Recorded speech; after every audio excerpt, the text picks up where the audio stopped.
2006 Water Follies. Imagine stepping into all of this as a competitor. Now imagine being 18 years old, a ballerina, and then you show up with a pink boat and you expect people to take you seriously.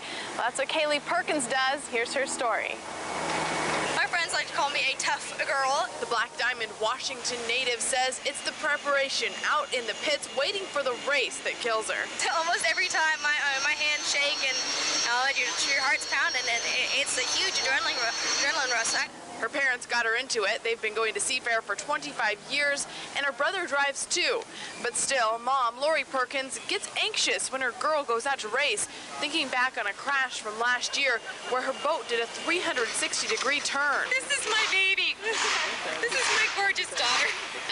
She uses her role as photographer to distract from the nerves and offers this motherly advice. Beat the boys. And Kaylee listens to Mom. In fact, she beats the boys all the time. She won her first race last year, and the guys are starting to get used to it. You know, you come out in a girl and you're in a pink boat, they're going to make fun of you for a little while, and they're just going to think you're out there just going to get in the way, and then you kind of start beating a couple of them, and then they no longer think that you're just out there to get in the way, now you're competition. So she spends her weekends in a place called the Pits, surrounded by men. But for this ballerina, it's all about balance. I was at my point shoes a couple days ago, and then I go out and race boats, so I'm very, very well-rounded, to say the least. At the Atomic Cup, I'm Jenny Anchondo. Well, we are watching the lighter than lights, and we're watching somebody go all the way down around the Blue Bridge turn. They've got about 1 minute and 10 seconds before they are going to start. We have a 3-boat heat, and we've got somebody who's way, way down at the far end. I was looking for Kaylee Perkins, the young lady we featured in the Between Races feature there. This might be her coming toward us in the white boat right in front of us. Her boat is white and has some pink on it. I think that is she. That's nope, Kaylee. Wrong boat. That's white with some blue stripes. Blue stripes. So that is somebody else. But she is a very interesting story. As she said, ballet, 1 night a week, and then boat racing on the weekends. Pretty good combination. A very well-rounded young lady. And unfortunately, we don't have a listing of the boats. They're still in their 1-minute period, so there are 30 seconds left to go before the start. And one of the boats is hustling way down to the Blue Bridge turn. The others are scoring up on the backstretch. You are looking at lighter than lights, and this is a new class being developed so that young drivers can get a taste of boat racing and move up into the lights, the G-boats, the Unlimiteds, and so on. A developmental class, fairly inexpensive for a family to do this. Less than the price of a good used car. Will put you into a lighter than light with a 4-cylinder Pinto engine running at speeds that are relatively safe, but still getting a good feeling for what boat racing is all about. I think we're coming down now to a start with 2 of our boats side by side, and one of them way on the backstretch, or perhaps we started last time around. Well, there's the green flag, so we are starting this time around. Okay. So these 2 young folks, whoever they may be, putting on a nice show for us here in the lighter than lights, or the almost lights, as they call them sometimes, at the end of the pits. I think the boat we're looking at on the outside is Namrod Racing Team, the E10, Bud and Gigi McKay, and they actually were going to be racing in 2 different boats. They were racing against each other this weekend. I'm not sure that they're racing against each other right now. It could be them side by side. I know they were in Moses Lake last weekend racing, and Gigi beat Bud, and that was quite a bit of talk in the boat racing world. It could be a husband and wife team racing side by side right there. They're just coming off the turn. So we shall follow them up the backstretch. We don't get a lot of information about these boats or who is driving at the particular time, but there is a possibility that at least one of the McKays is out there.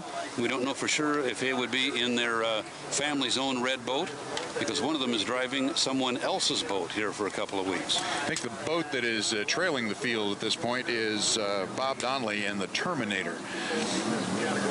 Taking a look at a publication that's put out by the Unlimited Lights organization, Thunder and Lights. It's a great book for understanding what Unlimited Lights and the lighter than lights are all about, and the G-boats as well. So again, a class of racing. If your family has a youngster going, Dad, how could I be a race boat driver and someday race in the Atomic Cup? Well, this would be a place to start. This is about a $10,000 operation to put together with a Pinto engine. Of course, it would depend on if you're going to try to build a boat of your own or buy an existing hull. But it's a very, very nice little class of racing. On a river this big, they certainly don't look as fast as their bigger brothers down in the pit area, but they're moving right along. And in a lot of the places where they race in smaller venues, perhaps a little more ideally suited for a boat this size. Yeah, this race course is really large for these. It's about twice the size, 1 2/3 miles, that they normally race on some of the smaller bodies of water around the Northwest, throughout western and eastern Washington as well. But they are still out here producing speeds faster than your family ski boat would. They're moving up the backstretch there pretty good right now. 65, 75 miles an hour in this class. These little Pinto engines will push these boats pretty good speed. Every driver in the pit area, in the Unlimiteds, can talk about when they started. Many of them came up through the outboards, the J-Stock Hydros.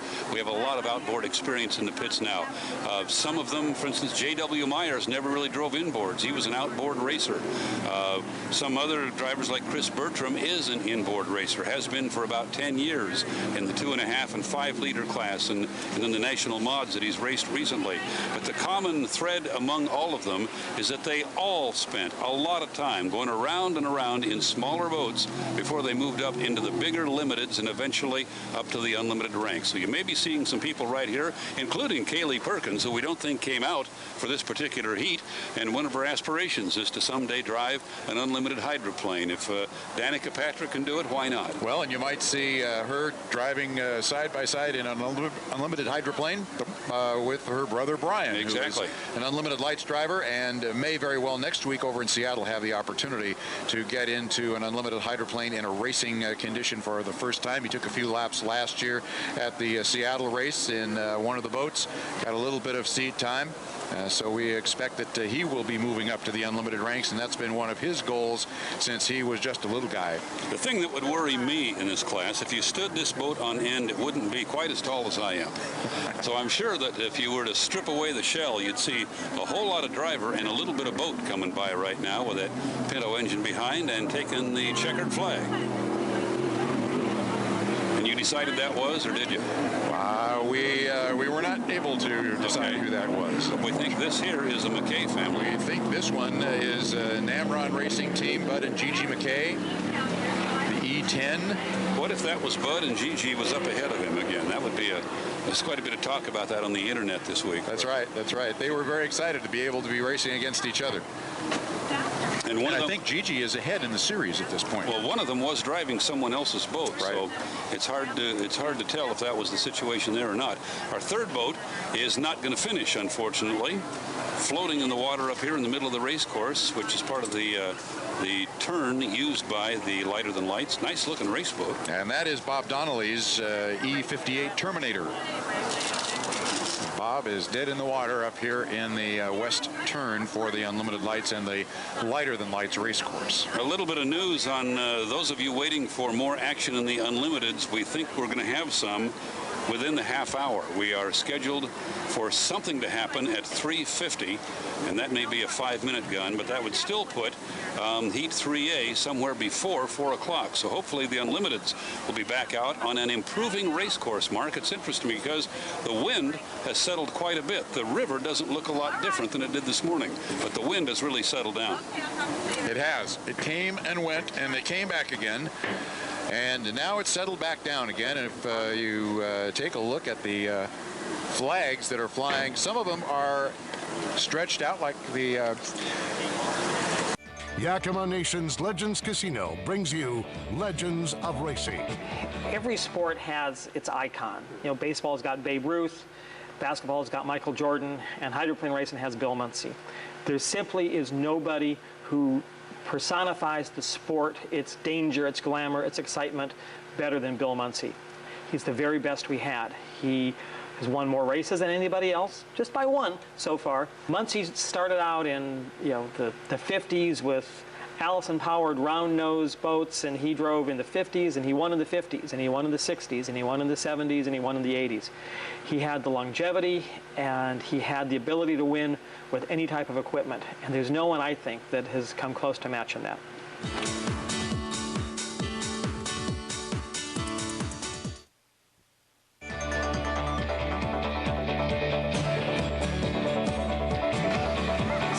Race teams threw their hats into the ring in 2001, but through Sunday afternoon, it looked like only 2 had a legitimate chance. Miss Elam Plus and Nate Brown won 2 of 3 preliminary heats, and Dave Vilwalk and Miss Bud was a perfect 3 for 3. But in the finals, it was Terry Troxel and Miss Zenetics 2 in lane number 3, winning the race to the first turn, and teammate Greg Hopp in Zenetics 1 ran just enough interference to stop Vilwalk from making a real charge that allowed an ecstatic Troxel to win his first ever hydroplane title. It means a lot. Since I was 5 years old, I wanted to do this, and here I am, and we won. The first unlimited race, it's just amazing. This Hydro Flashback is brought to you by HydroInsider.com.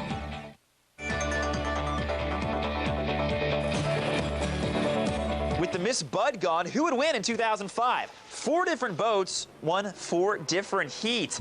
In the final, it was Jean Thioret in the Lumar that got the best start, flying down the straightaway and then almost flying literally in turn number 1. But Thioret had crossed the starting line too early. That's a penalty. Dave Vilwalk, this time in the orange Elstrom boat, didn't wait around. He chased Thioret all over the course, finally catching him. It was the 2nd straight win for Vilwalk, 5th overall. Not bad for a guy who was named the boat's driver just 6 days earlier. I was just running as hard as I could and trying to keep the boat in the right attitude, not make any mistakes, and you know, I was pedaling as hard as I could, and I finally got around. But what a great boat race. It was all I could handle, I can tell you that. I've never driven that hard in my life, I don't think. As for Thioret, he was left to wonder what might have been. I jumped the gun. That's the main problem. Probably by half a second or a quarter second. But besides that, you know, the thing was pretty awesome. I had a really good boat ride. And, you know, the ELM was very fast, so we had to ride a fine line all the way around. I think all of us saw that he was, like, way up there too early. But bless his soul, man, he's just trying to win, and Jean Thioret's a terrific driver. So he was doing his best, and Vilwalk did his best, and it was Vilwalk's day. Everybody in the whole team sort of sat around the campfire here, and you know, it's a special group, and I'm proud to be part of them. To the victor goes the spoils. I need to embarrass and a bit of irony. This gal. This Hydro Flashback is brought to you by HydroInsider.com.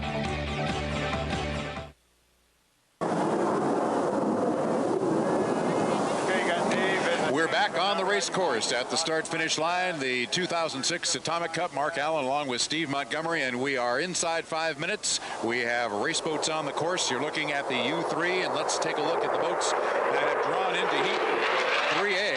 Well, one of them is a fairly remarkable story. It's going up the backstretch right now, and that's the U1 Miss Elam Plus. Dave Vilwalk's boat has been repaired. He is ready for the restart of this heat, and that is fairly remarkable. He'll be joined by Ken Muscatel in another orange and white boat, the 2.25 Graham Trucking. The U3 Conover Insurance, that's the piston-powered unlimited hydroplane. You can hear that boat going by down the front straightaway right now, driven by Jimmy King.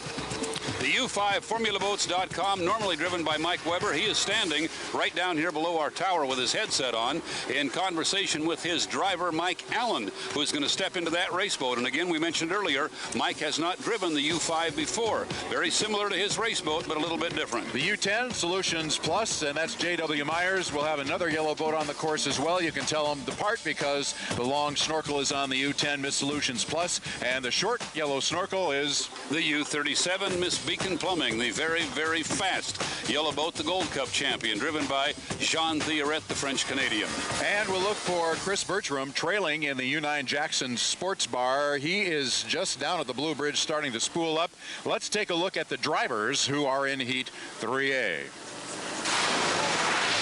Dave Vilwalk, and as Steve said, an amazing story. The boat flipped in Heat 2A. It's back together, and he is out to defend his Atomic Cup championship. Looking for the second flippin' win in the history of unlimited hydroplane racing. Here's the doctor, Ken Muscatel, in the orange and white 2.25, racing here as Graham Trucking. Jimmy King, the U3 Conover Insurance piston-powered unlimited hydroplane. Jimmy's had a pretty good day so far today with 700 points coming into the third heat. Mike Allen normally would not be in this heat, but he will be because he's going to drive his teammate's boat. The U5, FormulaBoats.com, will be handled by Mike Allen. J.W. Myers in the U10. That's the Solutions Plus, and J.W. getting a little more seat time in this boat, and he's ready to go boat racing. Jean Theoret, the defending Gold Cup champion now, and the French-Canadian who has really taken the sport by storm. He'll be in the U37. Certainly will be one of the boats to beat in the Beacon Plumbing. And the trailer boat will be Chris Bertram in the U9 Jackson Sports Bar. We mentioned a minute ago he was having a little trouble getting spooled up down at the east end of the course, but he's on the course and running now, so we've got everybody on the course, Steve. Jimmy King in the red boat, the U3, really has this thing under control. He has 700 points on the day. All he has to do is finish this heat anywhere on the river, and he's going to make the final. Dave Villwock in the Elam Plus has 400, as does Jean Theoret after a disqualification yesterday. The U5, between Allen and Weber, they have 427 points. They all have a pretty good shot to make the final, as does J.W. Myers in the Solutions Plus. He has 469. The rest of the guys out there are going to have to hustle. Namely, Ken Muscatel and Chris Bertram are going to have very good finishes here if they have any hope of making the final heat. Looking at J.W. Myers going up the backstretch, and there is a boat to his outside. Can't tell exactly who it is in the spray, but there is somebody out to his right. Everybody else slowing down a little bit too. It's the U3. It's Jimmy King who's off to his right. So J.W. is going to have lane one. Jimmy will not. I think now. Jean Theoret wants lane one. Well, he couldn't fit in there. He had to pull out to 3. And he actually pulled in front of Ken Muscatel to do that. So that'll move the doctor out into lane 4. So it's going to be J.W. Myers in lane 1 in the yellow U10. Jimmy King is going to be right beside him, which is not good news for J.W. because they'll have trouble staying with him down to the first turn. Then out in lane 3, I believe you'll have Jean Theoret and Ken Muscatel in lane 4. That's the way they'll shape up as they turn around toward us now. Villwock is going to be in lane number 5, and on the very outside, it looks like it will be Mike Allen at the FormulaBoats.com as they swing around, straighten it out, head down the front straightaway. We're at 8 seconds. 7, 6, 5, 4, 3, 2. It's going to be very close. Looks like a legal start and a great start for J.W. on the inside, but a lot of speed on the outside as Mike Allen went around the field out in about lane 6. The French-Canadian Jean Theoret made a terrible start. He's way back in the rooster tails. So quite a story there. And our leader, as they get to the apex of the first turn, is J.W. Myers in the U10 in lane 1. And he's on the inside. Everybody else is on the outside. Dr. Ken Muscatel slowed down way on the outside at the Blue Bridge turn, and Jean Theoret goes by him. But the story right now is your leader. You're seeing him on the screen. It's J.W. Myers in the U10 Miss Solutions Plus. Jimmy King just about one rooster tail behind, but it looks like Dave Villwock in second place. Jimmy King just inside of him as they come to the top turn, Steve. Jimmy King is in between boats, and he has to hope the turbine guys leave room for him. J.W. Myers on the inside has control of the turn now as he turns down toward us. There you see Villwock on the orange boat, and in between them, there isn't much room for Jimmy King. He's back there in the rooster tails, and that's going to slow him down. Mike Allen is making a hard charge on the outside in the Formula Boats. There's your leader, less than a rooster tail back to second, and about that far to third. Those three very close. Very, very close, and the fourth place boat is in there as well as J.W. Myers leads him down into the Blue Bridge turn. Jean Theoret, a very bad start, and he is half a stretch, front stretch away from the rest of the pack. J.W. Myers leads him through the turn. Dave Villwock has dropped back just a little bit. Jimmy King has dropped back just a little bit. Second place now, Dave Villwock. He's buried in the rooster tail of the Solutions Plus. And in third place right now, Mike Allen has taken over third place, and Jimmy King is trailing him down. He's still in fourth place, Steve. Jimmy King finally has his windshield clear. He's been in rooster tails since the start of this heat. Now he has a little bit of room to run, but he's back in fourth place. Our leader is J.W. Myers. He told me he liked this race boat, and you can see why. It's a former Miss Budweiser T3 purchased by Kim Gregory out of Las Vegas, Nevada, the USA Racing Partners. But J.W. is going to have his hands full now because Dave Villwalk is reeling him in the bright orange Elam Plus. And he's just about to go by him. And Steve, they are coming up on Dr. Ken Muscatel. They're going much faster than he is. And by the time they get to the exit of the Blue Bridge turn, they've got some traffic in front of them to deal with. Maybe they'll go on either side of Ken Muscatel. Hopefully he'll give him a little bit of racing room. Dave Villwalk has now taken the lead from J.W. Myers as they exit the Blue Bridge turn and come upon Dr. Ken Muscatel, who trails the field. Dave Villwalk just lights the fire and heads up the backstretch and leaves J.W. Myers in his wake. J.W. got on the inside of the doctor's rooster tail, got rough water in there, and it slowed him down a little bit. We have a good race back in third and fourth place as well, as two red boats have hooked it up side by side. Mike Allen running on the outside in the U5, formulaboats.com, and Jimmy King off to his left. You are looking at our leader. It is now Dave Villwalk in the repaired, rather remarkably, Miss Elam Plus, a boat that was high in the sky the last time it was out here on the race course. Now he's coming down to take the checkered flag. Dave Villwalk has probably just won his way into the final heat. Quite a story there. Second place to J.W. Myers in the U10, and then Mike Allen, a pretty good job in the red U5. He's going to finish third, and Jimmy King a distant fourth, which is a surprise, but he did not need a lot of points. He'll be in the final anyway. He will be. Dave Villwalk looks like he's still racing, maybe just doing a little spin through that Blue Bridge turn at speed, and now heading up the backstretch again. Maybe thinks he needs to just take another lap. Now we got a bit of a story here because Jean Theoret just crossed the line in fifth place. That does not score a lot of points, and remember, he lost 400 from a DSQ on a fuel violation. So after the running of Heat 3B, he's got to hope he gets a little help. Chris Bertram is way up in the air as he heads down the front straightaway. He'd finished the race as well, but he got a couple of really big bounces as he came. You had a great camera shot of it. The young man wanting to find out what it's like to go fast, so he does it at the end of the heat and just about blew that white boat over. I was saying that Jean Theoret is not a lock to make the final heat. He did not score a lot of points there, Mark, and he had 400 previously, so that's going to be a little edgy for him. He'll have to watch how things go here in Heat 3B to see if he gets to go in the final. And Ken Muscatel will come around now to take the checkered flag, finishing sixth in this heat. Everybody will head back to the pits. Pretty good run for J.W. Myers in his new ride. He wasn't able to hold off Dave Villwalk, but he did a good job. Muscatel actually in seventh place, I think, as he was passed by Chris Bertram, the trailer boat. We'll check that for you, but we think we move Chris up into sixth place, and the doctor takes seventh as he slowed down a little bit in the middle lap. Impressive run, I thought, by J-Dub in the yellow boat, but just a little too much orange boat on the outside for him. Right, he nailed the start once again. That was a great start by about 4 or 5 of the drivers. The one driver who did not make a good start was Jean Theoret, and that cost him a little bit of time. Chris Bertram learned something in that race, and it was just how high you can fly the boat without blowing it over. That's right. He came very, very close and gave us a little bit of a thrill here as he was starting to cool down. He had finished his 3 laps as well, so he was heading back around for one more lap. We will be back in just a moment. We'll give you the finish order and more racing coming up at the Atomic Cup 2006. The U9 Jackson Sports Bar back to the dock. A young man having his first weekend of unlimited racing. A guy who's been in a few, having quite a weekend, is with our Scott Ryder. Scott, go ahead.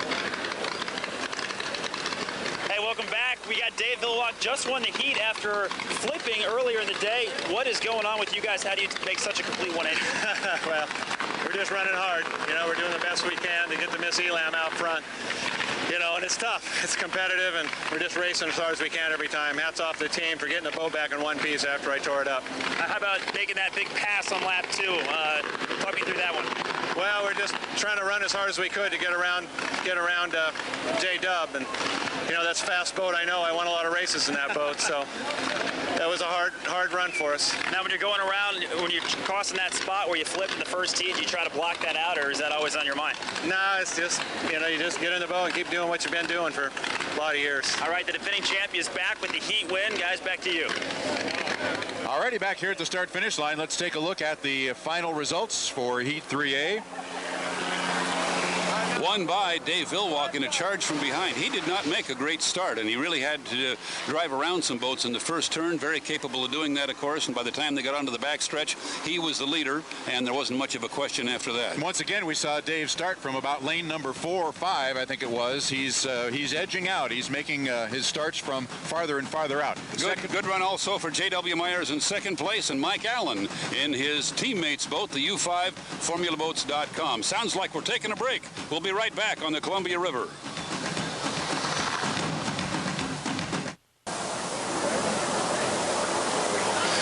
Back on the Columbia River for the start of Heat 3B, and you see Steve David has brought the Oh Boy Oberto onto the race course. He'll be one of the contestants. 3 boats on the water.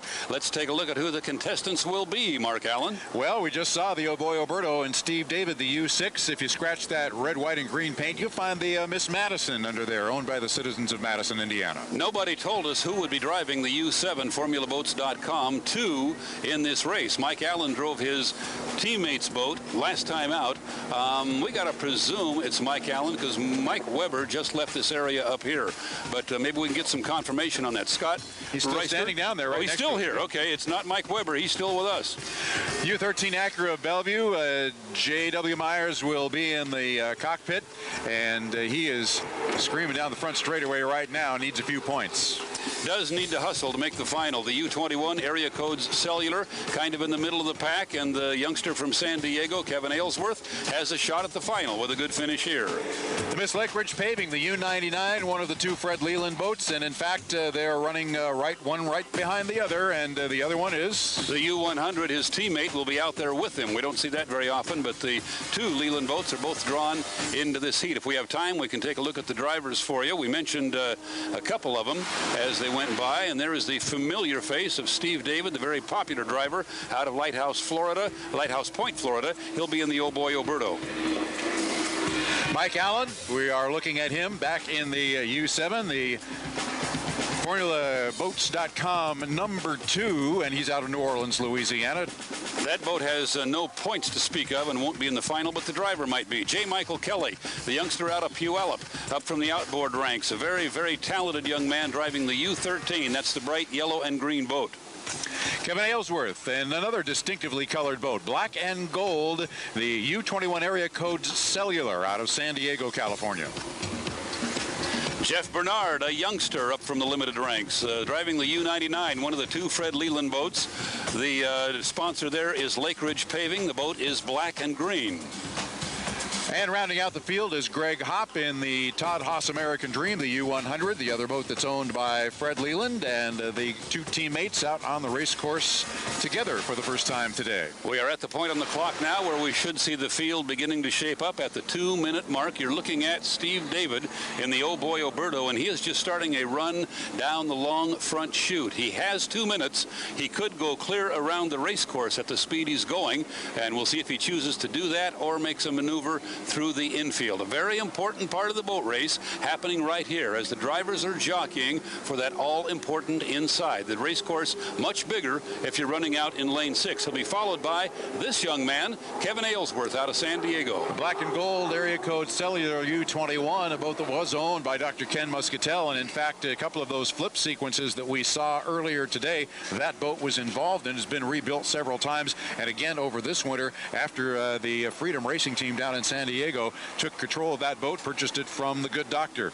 He is swinging through the turn now around to the backstretch where 4 boats have already parked themselves in their chosen lanes and are moving very, very slowly. You're looking at Mike Allen in his normal ride, the U7. He's the 3rd boat back. Coming up beside him is J. Michael Kelly. He'll come into your picture in just a moment. There he is in the yellow and green U13. There are 2 boats way up ahead of them moving very slowly, but the boats that are trailing have plenty of time here to catch up. We are still over 45 seconds to the start of this race, and the 2 guys out in front are going to have to slow down. They are, and Greg Hopp is trying to squeeze in lane number 1. He may have to slide out into 2 or 3. Kevin Aylesworth has scooted up way on the outside, and he's got speed up at this point. We're still 30 seconds away from the start of this heat, but Kevin Aylesworth has really rocketing around the top of the turn. I'm not sure if his clock is on the same clock. Well, he's way outside. He is way outside, and now everybody else's speed comes up. The Rooster Tails come up, and everybody squares around, heads for the starting line of Heat 3B. Steve David is out in lane 5. Aylesworth has actually timed this pretty well. He's running down here now with 7 seconds, 6, 5. Oh, it's going to be close. 4, 3. It's going to be too early. 2, 1. We have boats over the line. They might all be over the line. If that's the case, then we're racing. If everybody's over the line, then the extra lap goes away, and we are racing as they head down to the Blue Bridge turn, and we will see who comes out of that huge spray of Rooster Tails. On first time around, it looks like Greg Hopp. Greg Hopp has the lead on the inside. He may or may not have been one of the gun jumpers. If anybody was legal in that field, and they're probably leading this race, we think the whole field might be over the line, but that'll be reviewed. We'll get the word to you. Look at Greg. That's the best this U100 has run for a long time. And Mike Allen is coming right up behind him, and on the outside is the Oh Boy Oberto, and we've got J. Michael Kelly is on the outside as well. You've got 4 or 5 boats all buried in the Rooster Tail out there, but Greg Hopp leads them coming through the turn. As they turn toward us now, you'll be able to see all 4. First, you'll see Greg Hopp on the inside, and then sticking his nose out right beside him is Mike Allen in the red Formula boat. Somebody's going dead up there. That's Steve David. That's Steve David. The Oberto may have gone down, and now somebody has to slow down to get around him. But Greg Hopp. And we've got a red flare, and we've got a problem on the race course, Steve. We've got a red flare. We have the rescue boat on the way. There was an accident, and we missed it. It was up in that turn, and it was the reason that Steve David was slowing down. Somebody went over. It's J. Michael Kelly. It's the yellow and green boat is upside down in the west turn. It's right up at the apex, and Steve David has damage on the back of his boat. We've had a collision. He sure does. He's got a whole set of tail feathers and horizontal stabilizer, the wing on the back. You're looking at the damage to Steve David's boat. If you pan almost straight up, you will get a look at J. Michael Kelly. That's the Lake Ridge paving, which is right side up. I believe there's a boat upside down in the west turn. It looks to me like J. Michael. Oh boy, Greg Hopp hasn't gotten the word. He hasn't slowed down yet, and he's running around that turn almost at speed. He missed the red flag somehow. Now he gets the message. Okay, there is J. Michael Kelly's boat. I believe there was contact between that boat and the Oh Boy Oberto, because there is damage on the back of the Oberto. Is that a helmet on the far side of the boat? We have to hope that JMK is out of that boat okay. There's been a penalty assessed to Greg Hopp for not stopping when the red flares were fired. The rescue team is arriving now at the stricken U-13.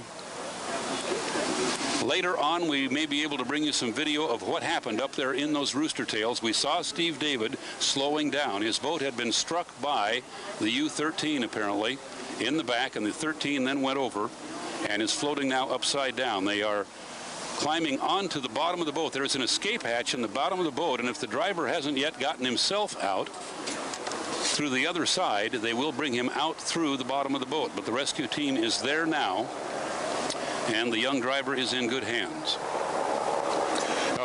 Greg Hopp certainly didn't see the flares. And you know, one thing we have not talked about today, Steve, is that every driver here has a radio communicator, and they are communicating directly with him, and they are in touch with the ABRA officials. And when those red flares go off, the red flag goes out, they don't have to rely on the fact that they did or didn't see the red flare. Steve David now is starting up his boat and maybe heading back toward the pits, but Greg Hopp should have been notified by the person who was communicating with him that the race had been stopped. He did almost a completely full one more lap and came actually through the accident scene. I think that's the first time he knew that the accident had occurred. You can see the rescue team now working with J. Michael Kelly.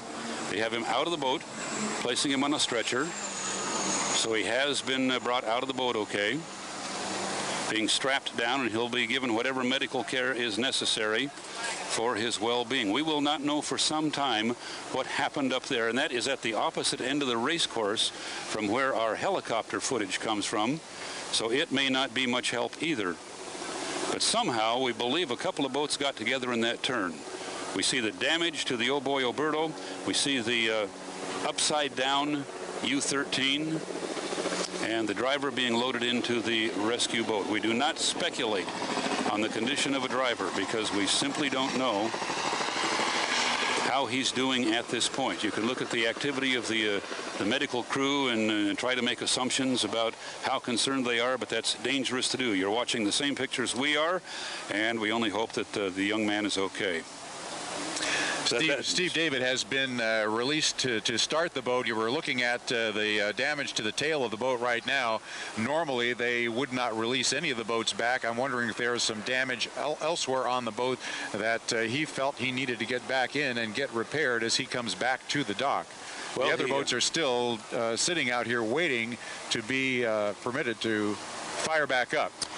I doubt if anyone knows very much about what happened up there. From our vantage point, which is a very good one, in the west end of the race course, there are rooster tails. The rooster tail of Greg Hopp on the inside was high in the air and blocking out entirely the scene of whatever happened right at that point. But apparently a couple of boats got together, damage to the back of the Oh Boy Oberto and the U-13 ending up upside down. You're looking at the rescue boat, which has driver J. Michael Kelly aboard, and they are bringing him back to the pit area.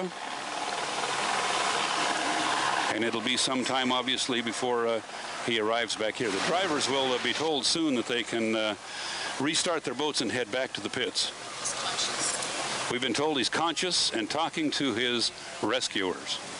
And that's always the first bit of good news we want. We did not see, and I don't like to speculate, but we didn't see any frantic medical activity aboard that boat. And we are told that J. Michael is talking to the rescue crew. So that's what we'll tell you so far, and we'll be thankful we're able to say that. Well, just keep an eye on the situation as it develops. Looks like a crew boat headed out. That also is not unusual as they begin to tow the U-13 Acura of Bellevue, presented by Spirit of Detroit, back into the pit area. They're just beginning a long trek. They're about as far away from the pit area as you can get. So they've got a long ways to go. And Scott Reister down in the pits, we're going to want to talk to Steve David. Now, the accident, I think, was behind him. I think he actually got hit in the back end, but he might have some idea what went wrong, perhaps with J. Michael Kelly's boat, to cause this incident. So a couple of the drivers who were in that heat might have had a better look at what went on. See, the Oberto is back in the pit area now, and our guy Scott down there will have Steve David for us just as soon as he's available. And again, I think Steve was ahead of Scott actually getting in trouble, so he might not have seen what happened. Putting the sling on the Oberto and focusing in our camera shot now on the tail feathers, and something fairly violent happened there, whether he ran through a rooster tail, whether he was hit in the back end, or it's hard to tell. We won't know until we talk to Steve David, but something fairly violent happened to the rear end of the Oh Boy Oberto. And we've had another heat stoppage, meaning that our program is set back again. It may be 7:30, 8 o'clock. What time does the sun go down here in beautiful central Washington? Hopefully we have plenty of time left to get this thing completed. Watching the rescue boat heading back toward the pit area, the medical dock. They are just a little bit past the start-finish line, and we're now looking at the U-13 unlimited hydroplane upside down. They'll tow it all the way back. It's a delicate operation to get that boat righted, and there's probably water in the boat as well, and so we'll keep an eye on that when the boat gets back down to the pit area. Not the first time that J. Michael Kelly has come out the bottom. He drove last year for Jim Harvey in the U2, had an incident in Detroit where he rode up a rooster tail and the boat sat on the transom, got stuck in the mud, and then tipped over and left him upside down. So he has some experience with these rescues through the bottom of the boat. Not something a driver wants to be doing, but we certainly hope that he came through this one okay. And we should let the fans know that these drivers all have compressed air. They are all certified divers, and every year they have to go through what they call capsule training, where they put you in a pool. They've got a simulated hydroplane capsule. They put you in, dump you overboard and upside down in the pool, and you have to get out. You have to pass that test in order to be certified to drive not just an unlimited hydroplane, but any of these boats that we've seen here on the Columbia River that have the enclosed canopies. Fred Leland, the owner of the 99 and the 100, was a driver when when I first met him back in the early 80s. Quit driving because of that test. He didn't like the idea of being dunked in a swimming pool, and so since then he's had other guys doing the driving and taking the dunk test. But they do run you down a ramp into the water with pretty good impact, turn you upside down, and that's where you learn to kind of keep your wits about you. They ask you to press the mask to your face, take some deep breaths, and wait for help.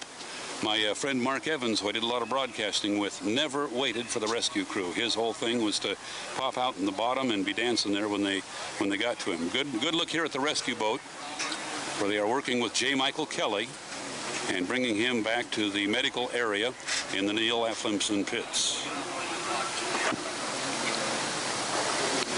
Looks like a couple of the boats are going to need tows to get back. We have the U-100 floating in the middle of the course, and Greg Hopp appears to have given up on restarting the thing. And also Kevin Aylesworth having some trouble getting the black and gold area code cellular to fire up and take him back to the pit. So we're going to need some towboats, and it's going to be a while before we get the river cleaned up. In the truck, if you need to take a break, this would be a time to do it. Okay, we understand we have helicopter footage of this accident. We will not actually see the accident, however. We will see the debris afterwards. And there goes Greg Hopp. So this was a little bit of time after. Now, this is what happened is the helicopter had to come up to the other end of the race course to get us that picture. Also getting a notification that Greg Hopp missed a couple of red flags, and they say his radio wasn't working, Mark, and that's why his radio man wasn't able to let him know that there was a problem. Damage on the front looks like of Ellsworth.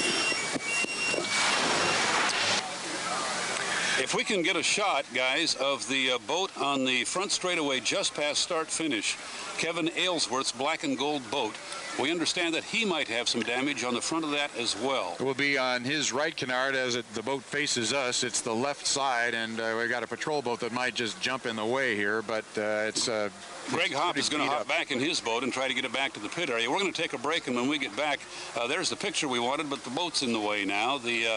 The front of that boat may have some damage on it, so Kevin Aylesworth may have been involved in this scrap as well. We're going to have to sort this out and talk to some drivers before we know what happened here on the west turn. There's some damage. By golly, he hit something, or something hit him. We'll have more on that and the rest of the story here. We're going to stick right here because we may have Steve David in just a second. So we're going to stick right here. We'll stick with this shot of Kevin Aylesworth's boat as Greg Hopp refires the Todd Haas American Dream. And let's go to Scott Reister in the pits. Jimmy, standing by. A little further, guys. Get away the crane. We're being pushed back right now, trying to get out of the way, but we are here with Steve David, who suffered some damage to the Oboy Oberto.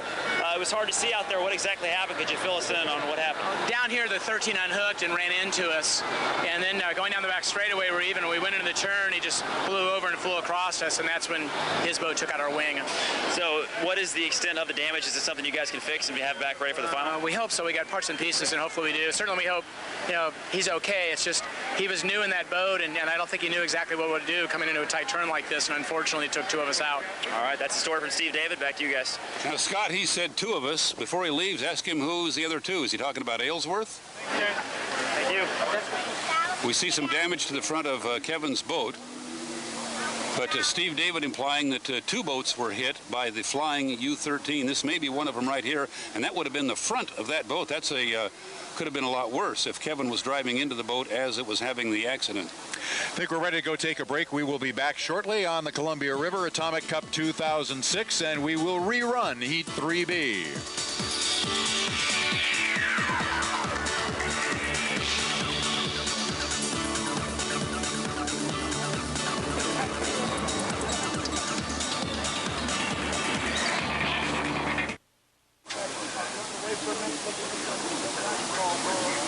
Back live on the Columbia River at the start-finish line, we have some overhead video. Steve David talked about having the U-13 unhook and colliding with him Not once, but twice. And let's take a look at the first time that happened. Watch the yellow and green boat now as it comes into your picture, and you see it turn left, then back to the right a little bit, and bump Steve David. And the boat did appear to scoot over and bump the Oberto. Now, there's going to be a more serious problem, which we probably won't be able to see as well because it's way up at the other end of the race course.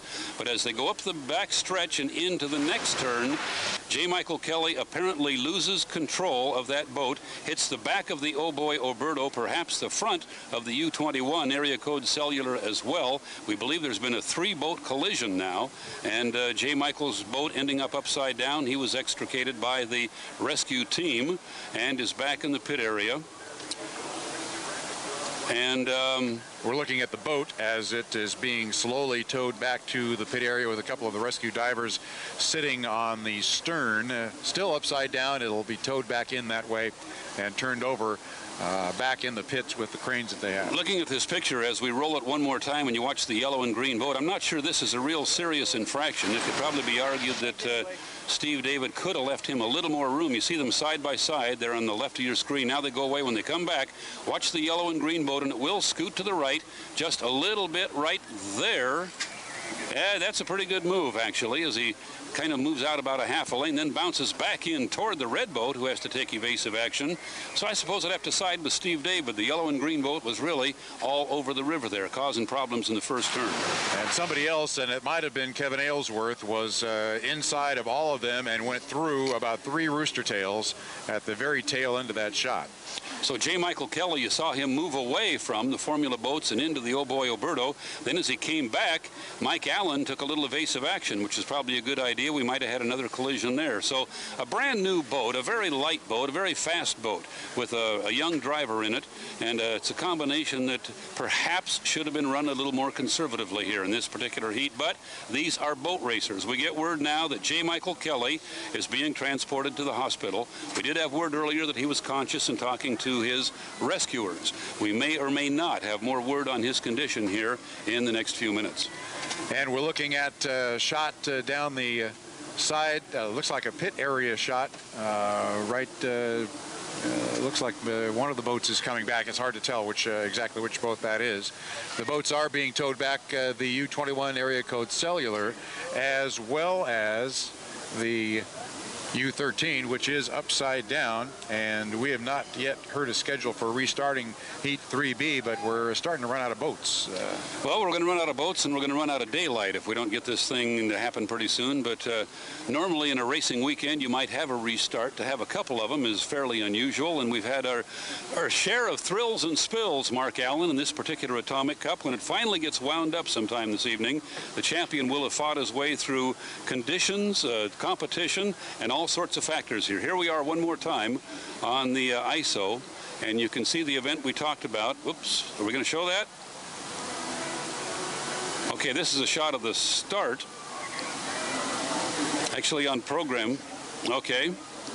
We are going to look at a replay here. You're seeing the upside down U-13 being pulled back. Here we go now again, Mark Allen with the start, and we're going to watch the yellow and green boat, which is in the middle of your field.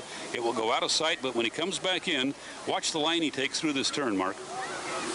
Little to the left, little to the right, hits the Oberto. Now the Oberto might have been coming in. Now let's see the red boat. Yep. Jump away from him. Good job of driving there. And there was a boat that was in back of all 3 of them and is now buried in the rooster tails going off to the right. And I'm not sure that wasn't Kevin Aylesworth. It might have been. Well, here is a medical report on J. Michael Kelly. Left elbow and shin pain. Nothing serious. So we are pleased to be able to report that. Bumps and bruises you can get over, and apparently J. Michael Kelly is going to be okay. Hurt his left elbow and his shin. I do that sometimes getting out of bed, so I'm not going to worry too much about him. There's a shot of J. Michael Kelly out of Puyallup, young man who made the jump from outboard racing, where he was a national champion several times, last year's Rookie of the Year, and drove for Jim Harvey. He did a little bit of time in inboard hydroplanes just to get used to a little bit bigger boat, but basically jumped into the unlimited hydroplanes right from the outboards. Did a terrific job and has a whole year's worth of time under his belt driving the unlimited hydroplanes at this point.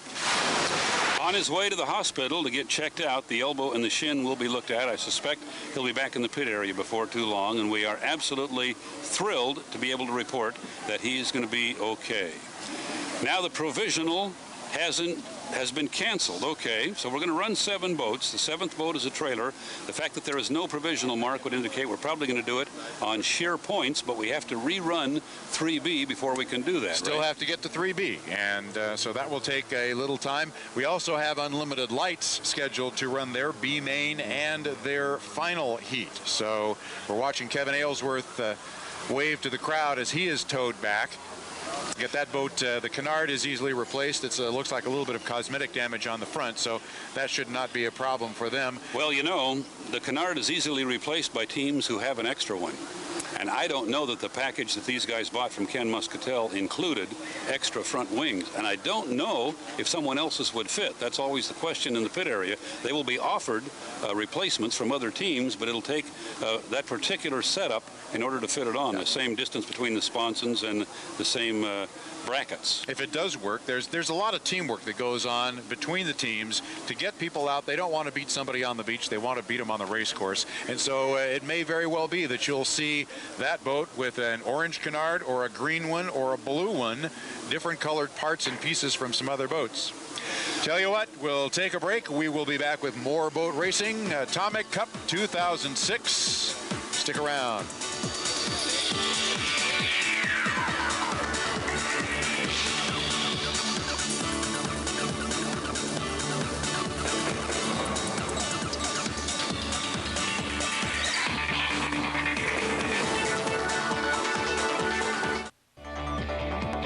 Chiefs RV brings you Inside Racing. Though a rookie on the Unlimited Tour in 2006, Mike Allen joins the circuit as a 3-time inductee into the American Powerboat Association's Hall of Champions. Over the last 18 years, Allen has won national and international championships in K-Racing Runabout, Super Stock, and 5-liter classes. Allen was given the chance to drive the U5 during testing at the Nashville race in 2005.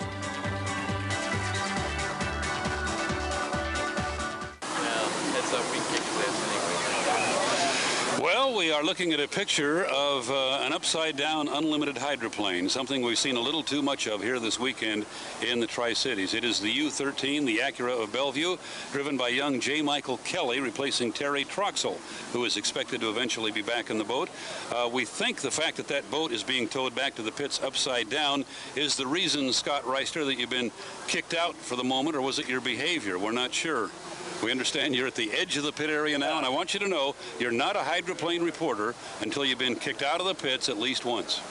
Well, I'll consider myself initiated, and we can be light about the situation right now because I have been talking to J. Michael Kelly's people, and they told me that he is okay. That's the main thing. His boat rolled over earlier in that Heat 3B, which we just saw, and in fact, he got out of the escape hatch right away, and he was okay. They told me that they're taking him to the hospital right now just for evaluation, but in fact, they're not worried at all because J. Michael Kelly's first words were worried about just how the boat is. So he seems to be quite okay. They're just worried about the boat. They're not going to be able to be a part of the rerun of Heat 3B because it was because of that roll that the heat had to be stopped. So they will be probably done for the day, and they did not have enough points probably, so their day is done. They do not qualify for the final. That's the story on J. Michael Kelly. Now back to Mark and Steve.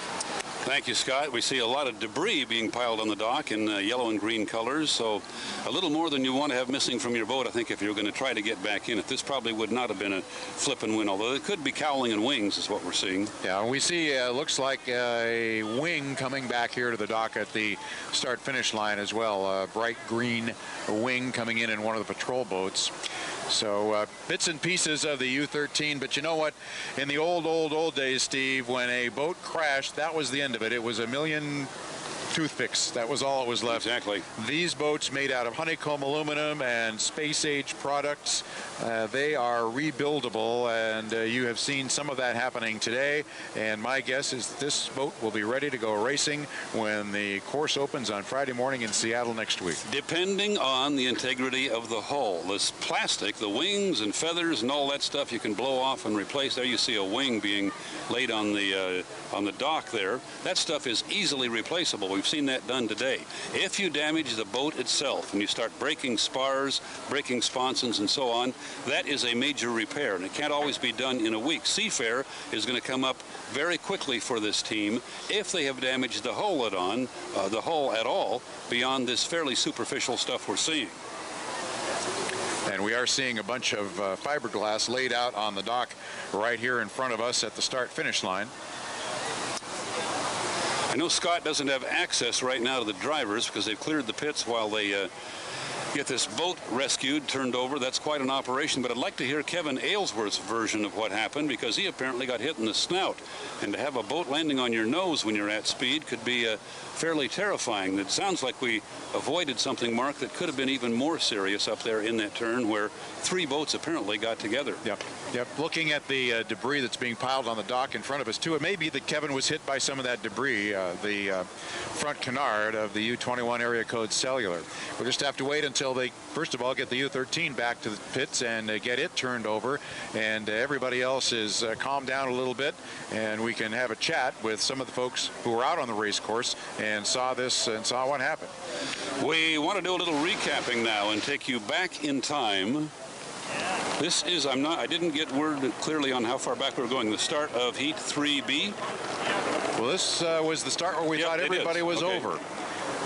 Right, this is the start where a lot of people were very early. We never did get that story sorted out, so we didn't go far enough. There you see the bumper boats in the first turn. Yep, bumper boats going up the backstretch now. So there's usually there's some damage. They hit at speed like that, sponson to sponson. That can be a problem. Punch a hole in the sponson very easily. Unfortunately, not much we can show you between that time when the boats headed up the backstretch. The angle at which everyone watches, including us and all of our cameras, is completely obscured by all the rooster tails, particularly the water off the inside boat. Greg Hopp was running in lane 1. His rooster tail was a big wall between us and this accident when it happened. So the only people who really saw it were some spectators way up there on the log boom and perhaps some of the other drivers. And once they allow our guys back into the pits, we'll talk to a couple of them for you and see if we can't get some more information. This looks like more debris than you would normally get from a cowling and a wing, Mark. I think that boat is going to have some damage when they get it turned over. Yeah, I think they're going to find some decking that's gone, and there's a shot of the debris that is right down in front of the start-finish line, the dock that brings the officials up to the barge here. The debris that has been offloaded from a couple of the rescue boats, a couple of the rescue sleds. That looks like maybe skin from deck. Some other pieces, obviously the wing is at the far right end of the dock there, and a lot of fiberglass debris that we're seeing that came off of the U-13 in that green and yellow coloring. Hopefully they'll have most of the parts you need to rebuild a race boat, but it looks like that we're seeing some decking and some pieces that are not completely superficial. We don't get too excited seeing cowlings knocked off and the wings and things like that, and even the canard, which we've seen replaced already today. But this looks like it's going to need some repair. Let's look back at the start once again now. A couple of violations to talk about, the first of which is, here is the start, and there is one boat over the line. We're not at 0 yet. There goes Hopp. Oh, Hopp. Now we've got legal boats. Okay, so 2 boats were over the line. The rest of the field was not. The boat on the outside, I think, was Aylesworth. Yes. And Greg Hopp way on the inside. If you can do that again, Tom, I think you've got it for us. I think you show that the first 2 boats are over the line too early. It's not going to matter because the heat wasn't completed and won't be scored. From our vantage point with the rooster tail of Aylesworth right in front of us, it looked like the whole field was over, Mark, but I think it's just 2 boats. Well, Kevin is definitely over. The second still on the clock, and the second boat comes right in here. That looks like Steve David over the line as well, and then the clock ticks down to 0, and that looks like it might be Mike Allen coming through, and Greg Hopp was on the inside as well. So some boats were legal, at least 2 were over the line, but as you say, that really doesn't matter because the heat wasn't completed. That was going to be a big story, but won't even be talked about now, and Steve David won't have the embarrassment of being called for being over the line. Well, we thought Kevin Aylesworth was going to be a little early, even though he was way to the outside, and in fact he was right on the outside edge of the race course. course, just past that white buoy that marks the outside lane, the edge of the outside lane. We thought he was going to be early, even though he was way on the outside. He had a full head of steam, ended up being about a second early. And we've talked in the past, Steve, about the boats. During time trials and testing, they'll go up and do timing runs because it was really critical, and we saw a very good example of it right there. If you are a second early, you have jumped the gun and you're going to be penalized a lap, and all of a sudden everybody else is running a 3-lap race, you're running a 4-lap race. At a little over 200 miles an hour, you're doing a football field per second. If you're 1 second early, you're way, way down there. We'll take a break and come back with more from the Columbia River in the Tri-Cities. Back on the Columbia River, we are ready to go racing, but the racing isn't quite ready for us. Steve, we've seen a lot of action this afternoon, and we still have a lot to go. You know, boat racing is all about thrills and spills, and we've certainly had that for you here today. We can smile about it now because all the drivers involved are okay, and they will be back to race very, very soon. And certainly things could have been much worse. We have spent a little more time today, Mark, fishing things out of the river than is the norm. Yeah, and well, as you say, everybody's okay, so that's good. We're still going to go racing. We're still going to get the Atomic Cup for 2006 finished and a winner awarded.